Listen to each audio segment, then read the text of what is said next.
Here we go, on the road, north and west. We gotta go find this general, and we're heading out across the open field, and we'll see who we run into out here. Okay, it looks like some fire flowers and some goblins or something like that. Whoa, okay, wait a second. Those guys just bombed my entire party, just one of them. And my Templar has a new ability, use cleave to hit two of them at once. I better lower their speed, because look at the turn order up there. They seem, and that didn't seem to even do much. They have like continual turns, and if they all do that firebomb thing, that might be a real problem.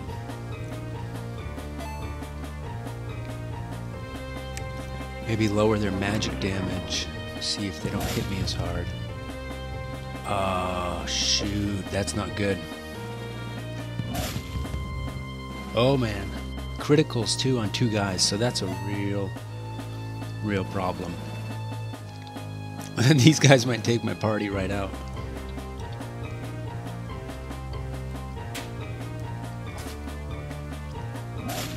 Oh man, and the goblins stun you as well. This could get nasty.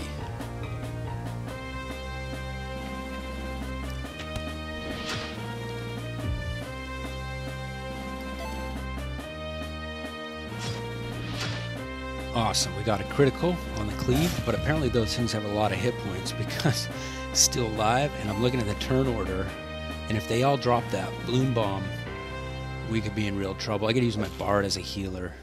Try to keep my guys alive. Nice. Only did a physical attack.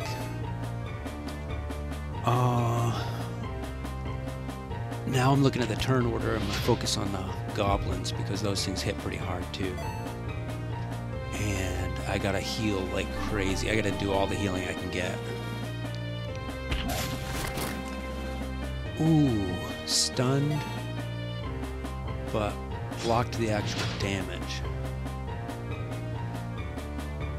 Oh, I'm looking at the turn order bar again, and all those fire blossoms are up. I'm doing okay at the moment, though. And they're pretty stout. Uh-oh. Oh, man! Down to 15 hit points on the Templar. If those fire blossoms go again, they could actually just destroy my whole party right here. Looks like the Templar's Crisis Strike is charged. So the little sparkly stars around him. My bard, I gotta, again, just keep dropping potions because I'm literally seconds away from dying completely.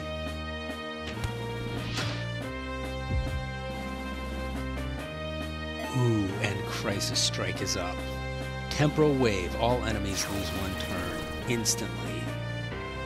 And that might have just saved some of my guys from dying. It was like perfect timing to get that right now. And man, I barely scraped through my first battle out in the field. I'm heading back to town to heal up. And I hope I don't have to do a ton of grinding just to get across this plain. I'm burning a campfire to fill up my guys. And just trying to make it back to town to restock and save and stuff.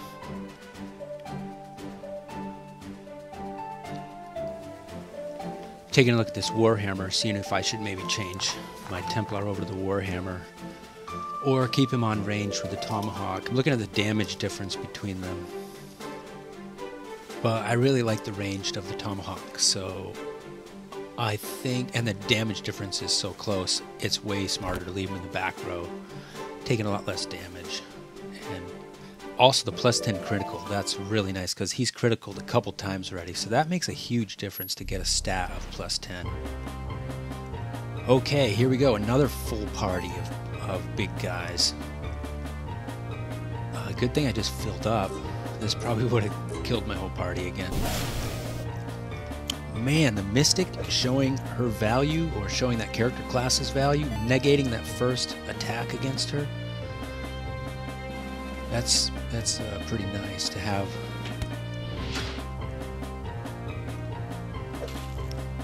Okay, these guys are not doing a lot of damage. It's probably that back row thing where they're pretty much just doing physical damage, and the reason the damage was so bad with the Fire Blossoms because it's all magical damage.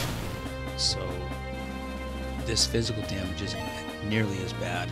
This looks more intimidating theoretically, but it's not more intimidating at all.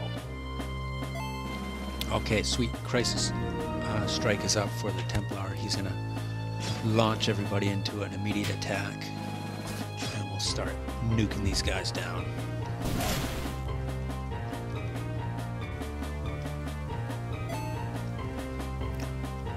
Keep firing that awesome piercing shot.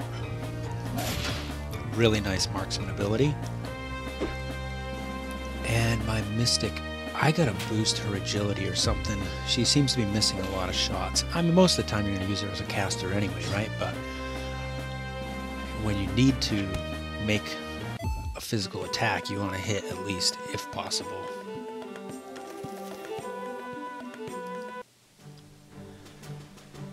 Well, I feel nice and secure again, back at the town. Throw down a save, and I gotta head into the shop, see if there's any better armor in there. I'm in desperate need of armor or something. I just gotta make it across that field and find there's a town over there somewhere. No, I do not want to be putting a shield on my bard.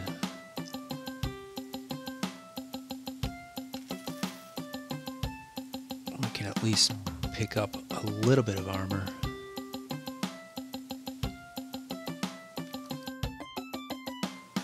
You can see I'm still playing on the very first release version, where I can't see what things cost in the store, but at the moment that really doesn't matter to me, because I'm just buying what I need. If I run out of money, I'm just going to go grind and get a little bit more money to buy something I need.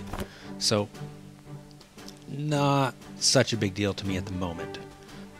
I think I read on a forum somewhere that the developer said he's already fixed that and is waiting on the change to go through the App Store.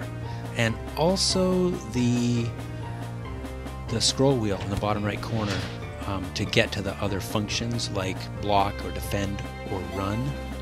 The wheel is like spinning hyper fast, and again, in one of the forums I think he said it's like a 64-bit issue, and that fix is already submitted as well. So I'm thinking very quickly here where there's going to be a few bug fixes in the store and everything's going to be all peachy keen.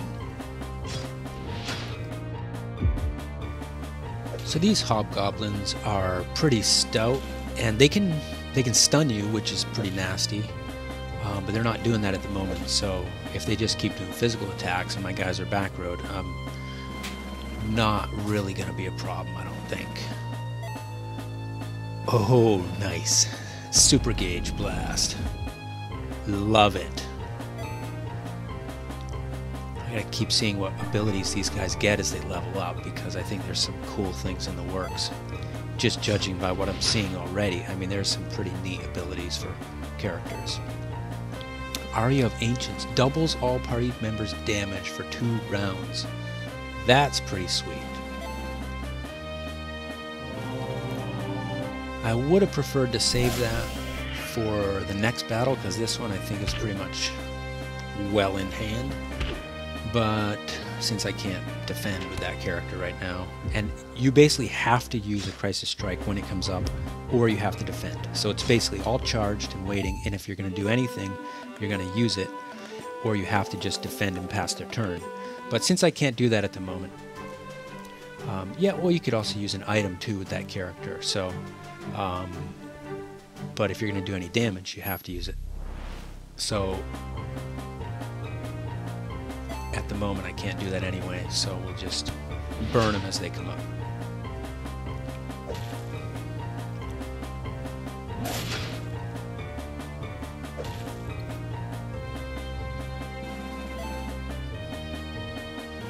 Keep trying out the Mystic's magic damage. That was nice, critical. Got rid of one of the fire blossom flowers. And I like to always debuff their speed if possible, give my guys those extra turns. I wonder what would happen if you had 2 bards and you double debuffed. But then again, you know, how much damage would you be able to do with 2 bards? You kind of need the strength of another class. But that could get really interesting. I wonder if it stacks. Pretty sure someone will figure that out in a hurry.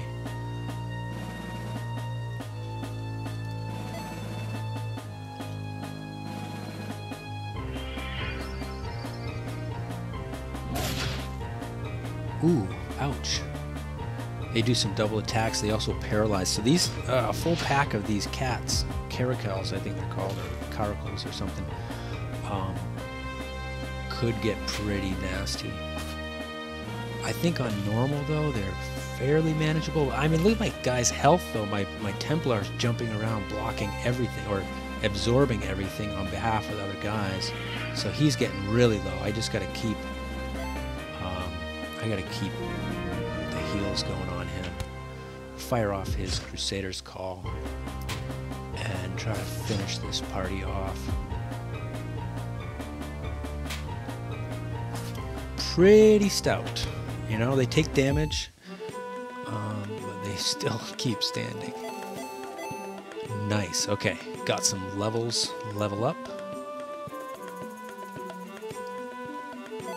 Again, I like the detail that it shows fairly accurately what exactly increasing certain stats does.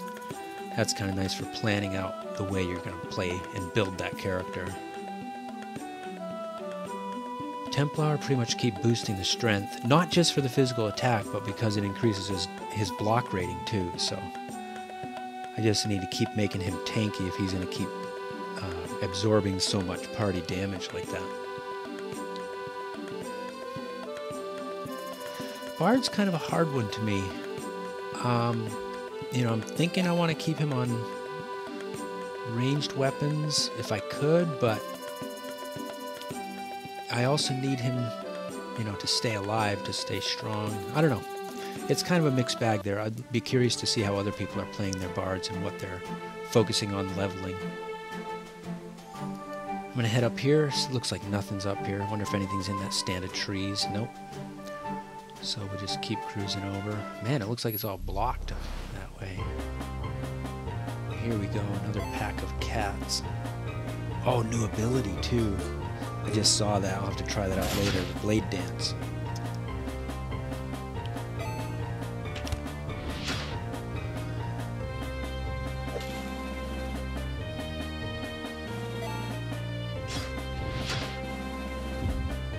Ooh.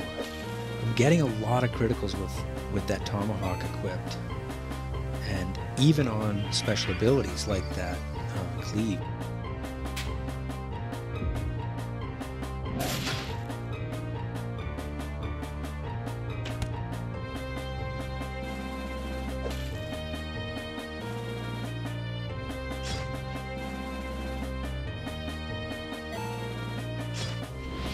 Again, a critical. So, looks like if you find something with a +10 stat on critical, pretty good thing to equip. I don't know what the numbers are, so how much of a percentage chance that actually gives you. We just know it's a +10 of some variable. Seems pretty effective though, maybe at this scale. I don't know if you keep leveling up and the numbers, you know, they scale differently, so that +10 no longer is meaningful. But right now, look at that. Again, it's totally meaningful.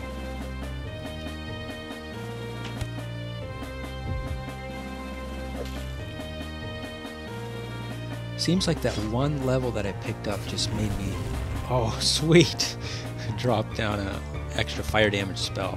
Seems like a pretty low chance for that to happen as a secondary effect on the Mystic's weapon. I think it's a staff. But anyway, that one level I got seems like it really has made a pretty big difference. We're coming up to time limit for this video, so I'm just gonna rest up in this inn and we'll pick it up in the next part.